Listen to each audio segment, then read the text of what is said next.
3 तारीख की जो दुर्भाग्यपूर्ण घटना हुई थी, उस संबंध में शुरू से ही राज्य सरकार का स्पष्ट निर्देश था कि इसमें किसी भी कीमत पे दोषियों को बख्शा न जाए और पूरी पारदर्शी तरीके से कार्रवाई की जाए।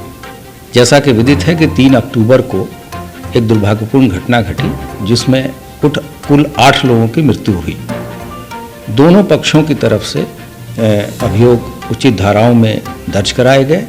जो भी पक्षों ने लिख के दिया उस पे स्थानीय तिकोनिया थाने पे अपराध पंजीकृत कराया गया तथा शासन के द्वारा एक हाई पावर्ड कमेटी स्थानीय अधिकारियों के अलावा भेजी गई, जो वहाँ पर किसान बंधुओं से बातचीत करके जो भी उनकी डिमांड्स थी उनको माना गया और एक समझौते के तहत जो मृतक लोग थे उनके परिजनों को 45 लाख रुपए तथा घायलों के लिए 8 लाख रुपए तथा एक व्यक्ति को योग्यता के अनुसार वहाँ नौकरी दी गई तथा पूरे प्रकरण की जुडिशियल जांच के आदेश दिए गए।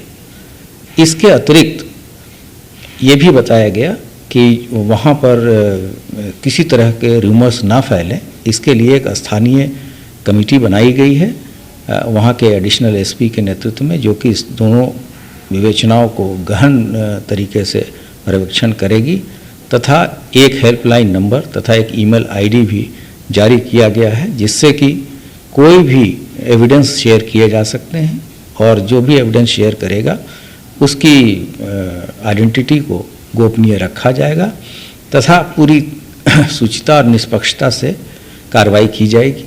इसके बाद से संतुष्ट होकर किसान बंधुओं ने डेड बॉडी हटाई, जिसकी पंचायतनामा करने के बाद से पोस्टमार्टम किया गया तथा 3 शवों का निस्तारण धार्मिक रीति रिवाज के अनुसार दिनांक 5 तारीख को ही कर दिया गया। एक शव के में उनके परिजन संतुष्ट नहीं थे, इसके लिए शासन द्वारा एक विशेष डॉक्टरों का दल एक हेलीकॉप्टर से जनपद बहराइच भेजा गया, जहां पर उस शव का दोबारा पोस्टमार्टम कराया गया तथा परिजनों ने संतुष्ट होने के उपरांत उसका भी अंतिम संस्कार आज कर दिया गया और इस पूरे प्रकरण में शांति व्यवस्था बनी रही। स्थानीय प्रशासन ने शांति व्यवस्था बनाए रखने के दृष्टिकोण से लोगों के मूवमेंट को रिस्ट्रिक्ट किया था। अब वहाँ पर लोगों को 5-5 के ग्रुप में जाने की अनुमति दे दी गई है। अब जो भी व्यक्ति जाना चाहें वो वहाँ जा सकते हैं। राज्य सरकार का उद्देश्य सिर्फ शांति व्यवस्था हर हालत में बनाए रखने की है तथा किसी भी तरह की कोई भी मूवमेंट पर रिस्ट्रिक्ट करने की मंशा नहीं है। जो भी रिस्ट्रिक्शंस लगाए गए थे वो शांति व्यवस्था बनाए रखने के लिए ही किए गए थे। सर, वो बहुत सारे वीडियो की घटना के बाद से बाहर आ रहे हैं, जैसे एक जीप वाला वीडियो आ रहा है कि मंत्री जी के पुत्र उसको चला रहे थे, तो पुलिस प्रशासन इस तरीके की वीडियोस को कैसे देख रहा है? नहीं, हम लोगों ने ये स्पष्ट किया है कि कोई भी आदमी कोई भी भ्रामक वीडियो वहाँ न चलाए। सभी तरह की जो भी वीडियो आ रही हैं हम लोग उसका परीक्षण करेंगे और जिस व्यक्ति के द्वारा गलत नियत से इस तरह के वीडियो फ्लोट किए जा रहे हैं या किसी दूसरी जगह के वीडियो फ्लोट किए जा रहे हैं, उनके विरुद्ध भी हम कानूनी कार्रवाई करेंगे।